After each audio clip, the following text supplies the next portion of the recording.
Hi, everybody. You're now experiencing the Gretna Bill Show. Hi, Mike Fiorill. Welcome to the Gretna Bill Show. Thanks, Bill. Dude, it's been a long time and since we talked. So we're here to talk on this episode about your trip from Ocean City, Washington to Ocean City, Maryland. Yeah, 3,700 miles of fun. And that wasn't your first rodeo, right? How That many was times not. you done that? I did that one other time, the whole way across, and then a couple times halfway across. Last year I did it on a single speed bike.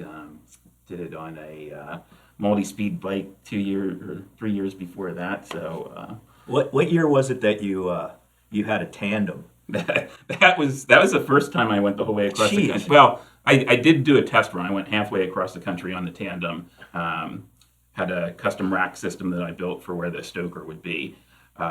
Test rode that in 2014, did it again in 2015, and then used that bike to go the whole way across the country in 2016. The first two runs were from South Dakota was the first one, Nebraska was the second one, and then did the whole way across. Dude, so did you have solar panels on there too, charging the Lupine? I mean, you could have brought an elephant along with you. Christ, all the room you had in the back. So this year was the first year I ever went more than 1,000 miles without using solar panels. I did have solar panels on the previous ones.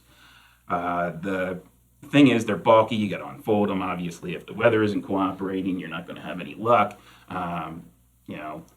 It's a lot nicer to just have a lot of Lupine power on there, and it doesn't take up a lot of space or a lot of weight to get that with the Lupine batteries now.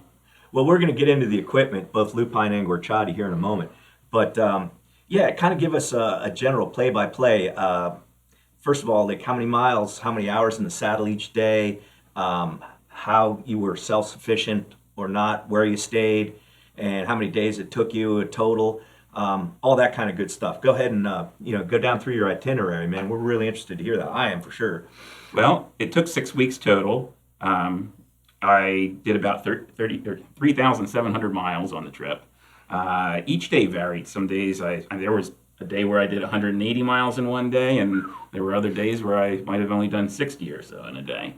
So it kind of varied. It depended on the weather and whether I was having fun or not. Obviously, there were days that I would take off. So it really depended on the weather, both spellings. Yeah. More the one of whether or not I found a place that was really fun to hang out in. So there were certain spots that I wanted to stay over multiple days, and so in those cases, I ended up sticking around for a day or two longer and just didn't put any miles on. So. Nice. So when you went, your route was pretty much northerly, correct? Yeah, I'm a cold weather kind of guy. Yeah. So I like my routes to be cold, lonely, and desolate, I say. So you're talking Idaho, Montana, South Dakota. Yeah, a little bit of Wyoming. There's a new trail set up coming out where they're going to do a route very similar to the route that I took. The Rail Trail Consortium is actually the one that's getting behind that. And it actually does take a northern route like that. And what's funny is I dipped down into Iowa to do the ride across Iowa, RAGBRAI. Funny enough, their rail trail setup is going to do the same exact thing. So it's very similar to the route that I took. Wow. So like, give me a typical day. How you started your day off, what you ate, who you saw, when you ended up, where did you plan on sleeping? Did you have that in your mind that you were going to say, okay, I'm gonna bivvy here or there? What was your typical day like? Each day, I had a pretty general idea of where I wanted to be.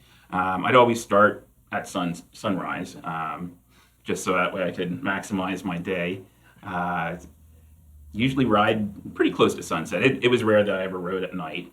I had a pretty good idea of which places I wanted to stay and which places I really liked, just from having done it before. And my route was very similar to that previous ride. I did modify it a little bit, but there was a lot of overlay on this route from the previous one. So I would stay overnight get to meet the locals. Now you meet people the whole way along the trip, though. I mean, everybody wants to know. They can tell by the way the bike's set up that you're going long distance, and they'll want to chat and find out all the usual questions of how far you ride in a day, what kind of weather you've experienced, if you had any scary moments, where you stay.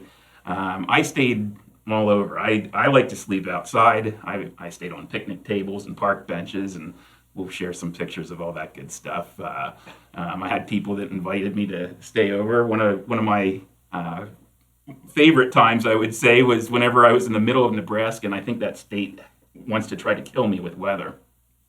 So the temperature while I was going across, I was seeing 109 for the actual air temperature, and it was getting pretty toasty. And that's up in the northern part of the state. That is the Sandhills. Then the next day, it was even hotter feeling than that. And I looked down, and my temperature readout was only reading 103. And I'm like, how in the heck can it only be 103 when 109 felt cooler yesterday? Well, I looked at the heat index, and it was a heat index of 124 according to Weather Underground. So, Whoa. Yeah, that was toasty. So anyway, I was in this town. It was the end of the night. There was a little gas station with a restaurant next to it, and I was riding up to that. And the guy said, "Hey, are you one of those long distance bicyclists?" And I said, "Yeah." So he said, "Where are you staying?" Well, I had checked out some places around town, and I was like, I was just going to stay down near the baseball area. They have the baseball dugouts and everything else, and it was pretty slim pickings for places to stay in that town. Baseball dugout sounds like a pretty good shelter. I've stayed there before. I actually had some pretty good shelter in one whenever some storms came along in Iowa one year, but that's a whole other story. So he's like, "Well, I'm a traveling nurse, and if you want, you can come back and stay at the hospital."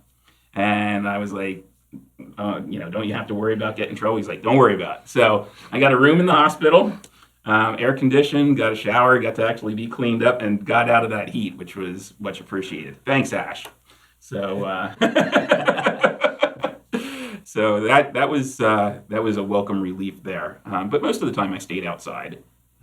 And did you have like a bivy sack or a small tent or no tent? I had a small bivy sack.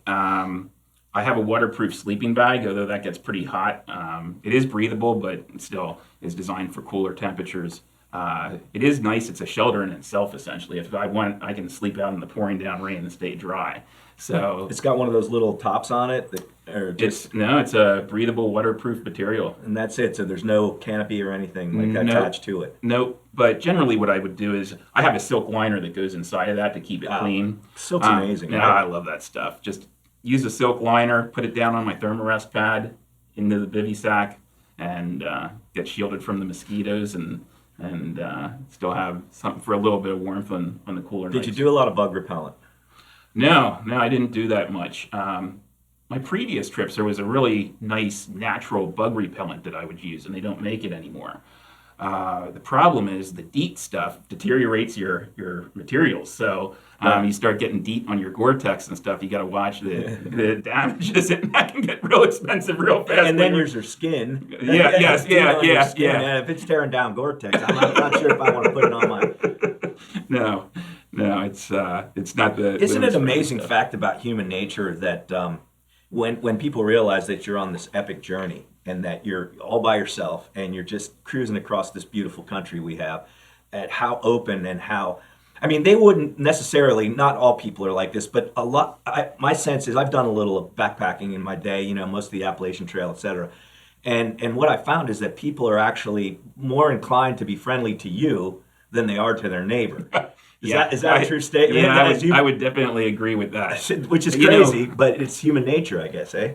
Well, that's what's funny about it. People say, "Well, don't you mind going alone?" And I tell them I actually kind of prefer going alone because people are more up to, they'll come up to you more likely whenever you're out there by yourself. And I tell everybody, you can't imagine how kind and generous and helpful everybody is in this country. And you'll see a few things here and there that people just don't care, but for the most part, everybody's really, really helpful, kind, and generous. I always say that that reality is way cooler in real life than it is on television.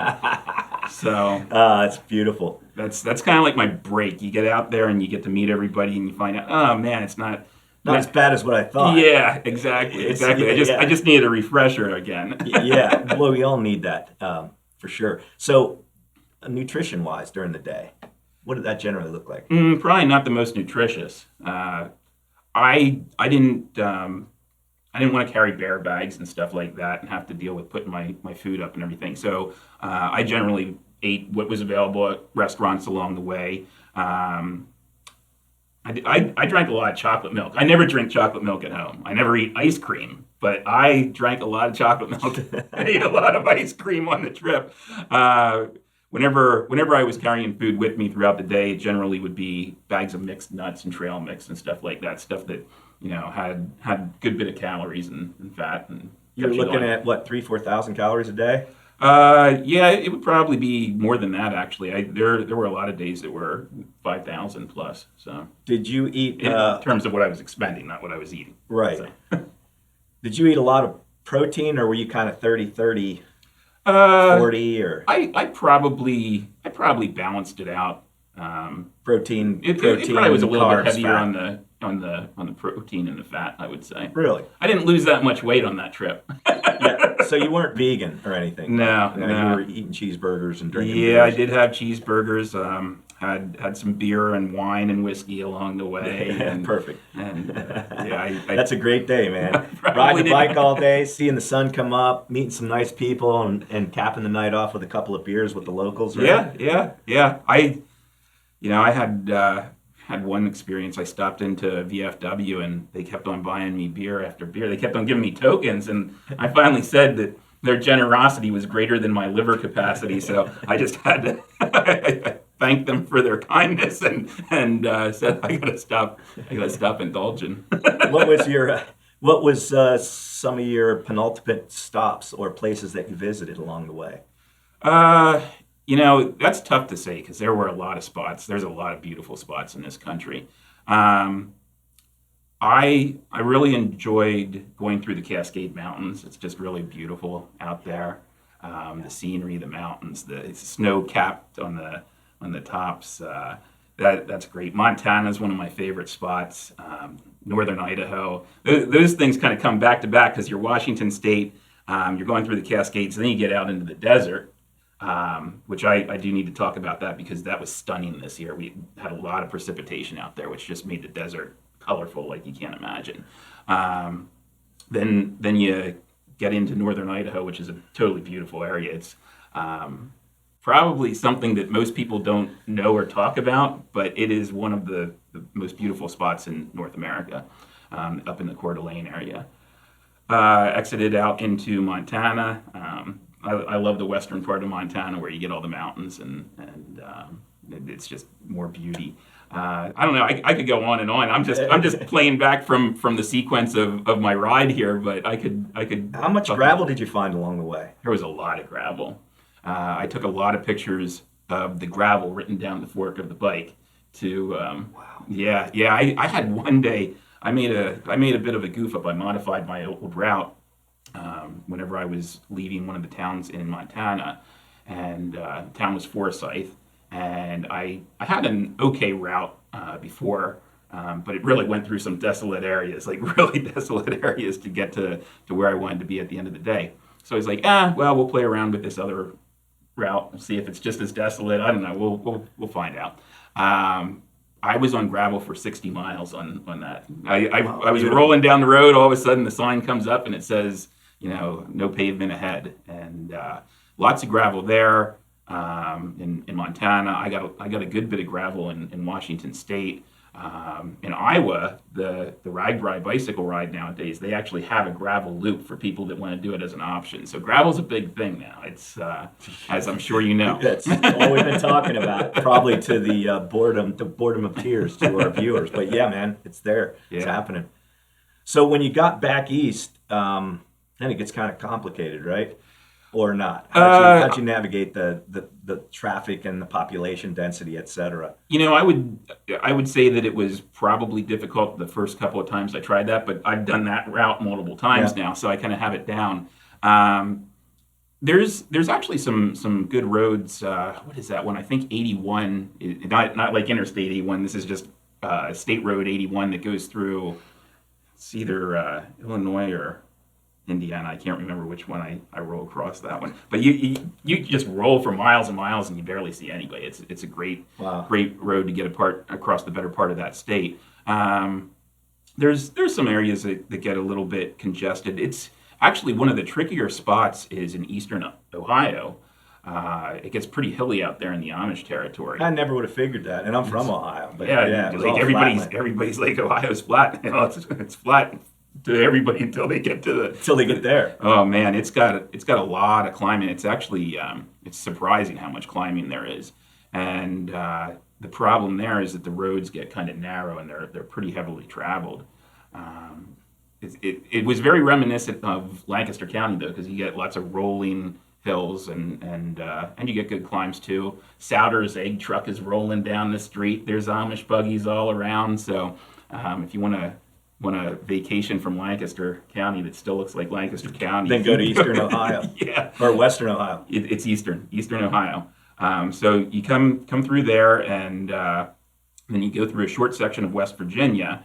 In West Virginia, you can get on the Panhandle Trail. Panhandle Trail will take you over. You got to think of how all the sequences work here, but I'm more of a visual person than one that remembers all the names of everything. From the Panhandle Trail, you get into Pennsylvania. There's a connector trail over to the Montour Trail. That'll take you over to the Great Allegheny Passage. I'm probably missing one of the trail segments, but anyway, that puts you on Bicycle Route S. And that's Pennsylvania's longest bicycle route. It starts over at the West Virginia line, but I merge into it. There's a town, Smithsville, I believe, or Smithsburg. Get on Bicycle Route S there. Takes you in through Ohio Pile.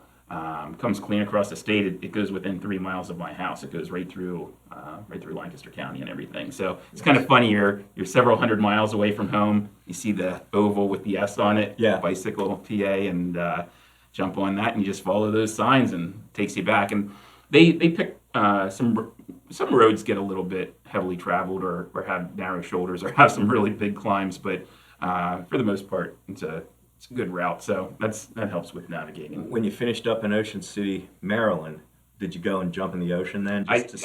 I stood in the ocean. One guy was like, "What in the heck is this dude doing, holding a bicycle in the ocean?" But I figured photo op. I figured everybody would give me grief because they'd want me to do it again. If my friends would be the ones that would call me out and say, "Hey, you didn't make it from ocean to ocean unless I was in the ocean."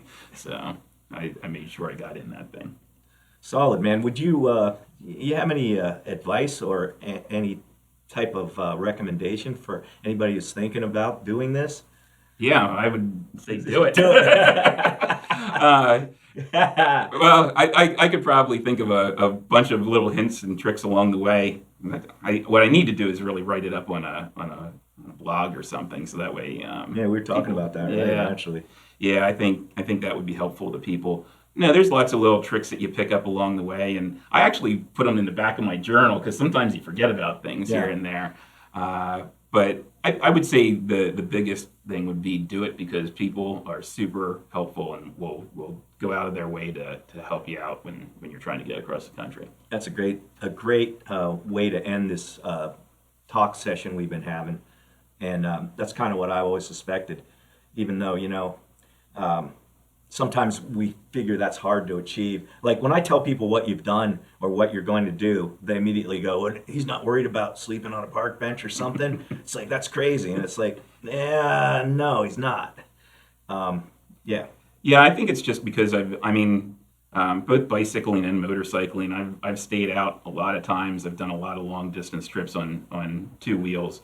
And I've just encountered helpful people, kind people, generous people everywhere I went. I was writing things up while I did the trip, and there was a section of a couple days where I was like, you know what? Every time I write something on Facebook with what's going on with the trip, I'm going to write up what kind things people have done. Not that they only happened at that point in the trip. I just figured, that I'm just going to do a little bit of a breakout where it kind of shows everybody how nice everybody is. And day after day, I just had posts of, I go to pay my meal, and somebody says, or the cashier says, "Hey, somebody said that guy was out there bicycling all day. I want to buy his meal for him." That's or so heartwarming, man. yeah. People that invite you in to have meals with them, stay overnight with them. Whether you need clothing washed or anything, they offer all kinds of stuff. I At the end of the day, man, that's why I love America. Oh yeah, because it's great. I knew you would report that, and that's what I've experienced too. It's great. Yeah, dude, we got it going on in this country, despite all the differences. It's like we got it. Yep. Relax, everybody, relax. We got this. Let's take a look at the equipment. Man. All right, sounds good. All right. So, what was it, about February or March or something when we started talking about this? And you're like, I'd like to have, let's look at a Guerciotti Yeah. gravel Brera bike. And he said, I don't know if it'll meet my needs. I said, come on up, let's check it out. Because you were already sold on Lupine. You've been using Lupine since Lupine's about 08 or 09 or something like 2005. Yeah. And you still have some of that equipment working, right? My Edison still works. That was my first light. So we said, okay, you're going to do that. So let's look at a Guerciotti gravel bike that we've just started importing again into the U.S. from Italy. And he said, I think this will work. Yeah, so this bike was exactly what I was looking for, and it was a tough thing to find. Whenever I started poking around last year, I wanted a bike that had disc brakes, because you run into all kinds of nasty weather out there, and I just don't like having mud on my rims, and you're grinding the rims down and everything else. So I wanted to have disc brakes. I wanted to have the mounts for a rear rack, and that is really tough. I don't know why my really old cyclocross bike has that, but other than that, I was having a tough time finding a place where I could get or get a bike that had a place where I could put that rear rack. So this thing fit all of those needs. So then you spec'd it out with, what are the wheels? Those are Industry 9 wheels. They're pretty basic ones, but pretty much everything that Industry 9 makes when it comes to wheel sets. And you went tubeless? I did not. Nope. They are tubeless capable, but those actually do have tubes. And the tires? So the tires, everybody's like, why is he running those tires whenever he's got a lot of gravel and whatnot? But these are the Continental Gator hard shells. So they're like an upgraded version of the Gator skins. I've had remarkable success with these things for long distance rides. They're 32s, so they're not quite as wide as I'd like. They're the widest they come, but they just hold up without getting flats. That's the main thing. So how many flats did you have? What's weird is I had several on the front. I would say probably like 4 or so in the front. I made it almost the entire way across the country. I made it to Delaware. I was literally 30 miles, 40 miles away from the ocean when a giant staple came up into the rear tire. And that was the first flat I got on that rear tire. So then gearing, what'd you go with? Man, now you're asking tricky questions. Tran Rival, is that a 1042? I can't remember what I ended up going with. There was a lot of back and forth with this because there weren't too many options that would fit this bottom bracket at the time that the bike shop could get me. So they got me whatever would fit. Yeah, that looks like a 1042. And then what do you have on the front there? A 42? Oh yeah, I'm sorry. I was chatting about the front one here, but the back one is now this one. I can't remember what I ended up getting for the front either. I'm a slacker when it comes to all this, Bill, because we changed things out so much that I can't remember what we ended up going with. I did want the 10 tooth in the back, and yeah, because then that makes that 42 viable. So that's like a 5311. Yeah, yes, and so that when was you're putting on them long straight road miles. You're good to go. That was important to me, especially with all the straightaways that I have. I was actually surprised with how clean the drivetrain stayed whenever I had. This was the first bike I had that only had one chainring up front, other than my single speed. Yeah. But this thing stayed remarkably clean, given some of the stuff that I put it through in terms of the drivetrain. So in the back, you've got waterproof panniers. Yep. You've got all your gear in there. Yep. Pump, tubes. Yeah, got the pump on the tool- side here. yeah. Tools go in there. Typically, I would have my Lock. sleeping bag and my bivvy sitting up here on the top part of the rack. What was on the back there was the only gear that I had with me. I didn't have anything on the front. People say, why don't you put anything on the front? I don't like the feel, that heavy feel that you get when you start loading up the handlebars. How many pair of chamois did you have? Only two. Only Yeah, two. dude. After my own heart, man. I love you, dude. I think I hold some of the records of going in one pair of chamois. I could go for days, man. Don't quote me on that. It's kind of a joke, but not really. Yeah, I had one pair of bibs and one pair of actually old school Cannondale, so old they were made in the United States. Like I mean those things they might have come from your shop up here in Lebanon back in the day. I don't know. And then you said usually you go with the old Brooks saddle, but instead you switched out for a Terry with Italian leather. All my long distance rides of 1,500 miles or more have always been on a Terry. Typically, I run either Terry or Brooks for my normal riding. The thing that was concerning to me about the Brooks is I just wasn't sure how well it would hold up with all the rain. This year was extremely rainy out in the west, and so I decided to go. Even though this does have an Italian leather cover, it's got a lot of synthetic underneath it. I was just afraid that I would stretch out the Brooks too much with I mean, it With rained. all the rain. It was heavy downpours almost every day. And these are waterproof, right? Yep, those are waterproof. So you got an Italian bike, Guerciotti. You got Italian leather on the saddle. So there's a lot of Italy in this trip. Yeah, my bibs were leather. Trying to think of what there was a lot of stuff going on from Europe, because then I got the headlights from Lupine and. Yeah, let's go into that, man. So then from Germany, you had all your Lupine headlights. First of all, I love this setup. So you got your cell phone mounted on your top tube cap. Yeah.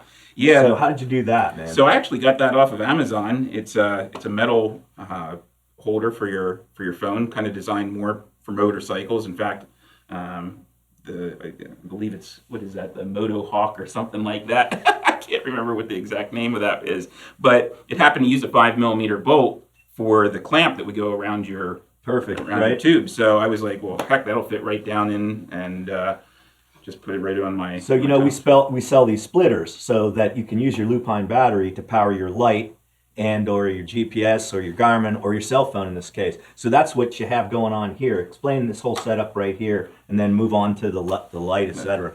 So what's really cool about this is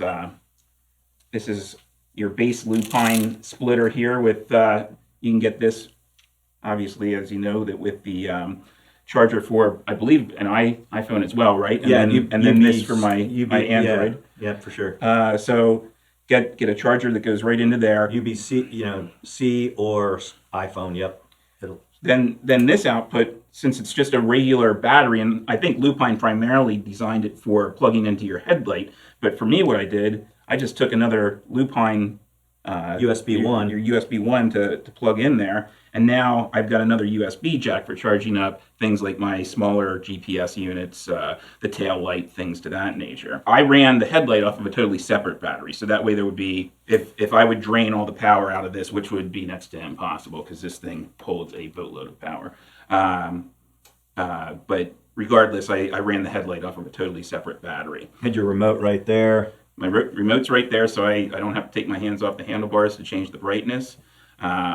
This Pico has been with me on every major bicycle ride that I've done. Through the rain? It's seen its share of rain. So on these batteries, how long can you last if you had to? There was a point where I went over a week without recharging. And then that was charging your phone, and running your light almost all the time. Yeah, I run the headlight all the time whenever I'm rolling. Sweet. I never turn the headlight off. So when you did come to a place where there was power, show us how you charged it. Sure. On the bike. Yeah. So this is a setup for fast charging. Now these are the old school Lupine charger ones that are metal. They're nice because they don't get crushed. The downside, I guess you would say, is that they do get scratched up a little bit when they're in your bags because you don't get the best of protection when you're just tossing them into your side bags and stuff like that. But whatever, regardless of that, what I had is a splitter, and I got the splitter off of eBay.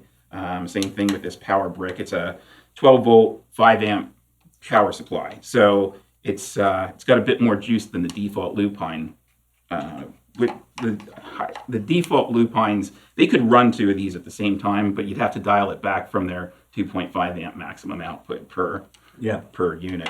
I run these at 2.5 amps each, so I roll in, I connect each one to its respective battery, plug it into the wall, and I'm just dumping a boatload of power into the Lupine batteries to do my recharge. And you're good for another week or so. Yeah, it's a long time. Now it varies. It depends how much I'm streaming music on the phone and.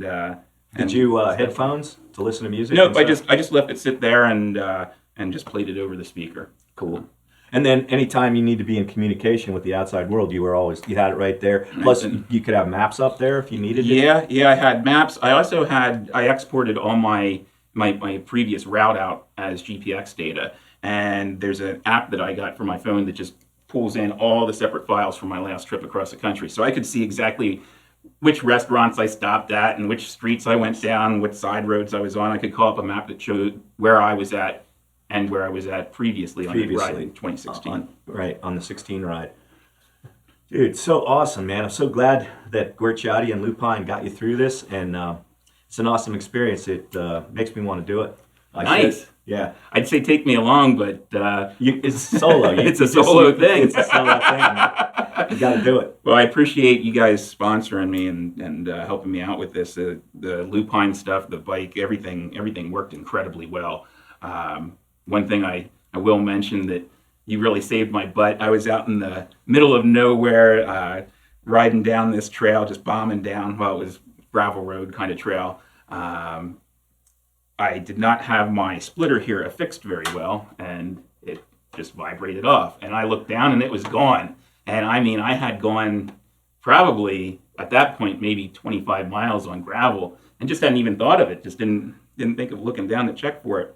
And I turned back, and I went back a couple miles, and I'm like, man, I could spend all day looking for this thing. I'm not gonna keep going back for it. So big thanks to you for sending out with the U.S. Postal Service general delivery, and I rolled into a stop out there in South Dakota, and there my package of fresh Lupine stuff was waiting for me to replace what I had lost, and I was back and powered up again. But it made me realize how much I relied on the Lupine stuff to supply power to everything else. I had a printout of my route and everything else, and had a general idea of where I wanted to go, but there's a lot of little luxuries that you get, like streaming your music or being able to see what your previous route looked like on the map, or just calling up your GPS, that once you don't have an almost unlimited amount of power coming from your Lupine batteries, you start conserving on that stuff a heck of a lot more. So what was your average miles per hour? I think I pulled about 13 miles an hour. It wasn't darn good, man. It really did vary, though. I mean, it was when there were times where I was going over those mountain passes. I have the pictures of the one where it's just pouring down rain and it's just solid mud, and I'm just pedaling and I'm barely getting anywhere. Creeping. And on times like that, you're rolling slow, and then other times too, like when I told you about that heat index that was 124 degrees, I was not moving fast that day. Dude, awesome! Thanks for coming up. Thanks for having me. What a great experience. I'm jazzed that you did it, man, so many times, and used all of our equipment, and man, thanks for coming up today. Appreciate it. Thanks, Bill. Awesome. You're awesome, man. Thank you.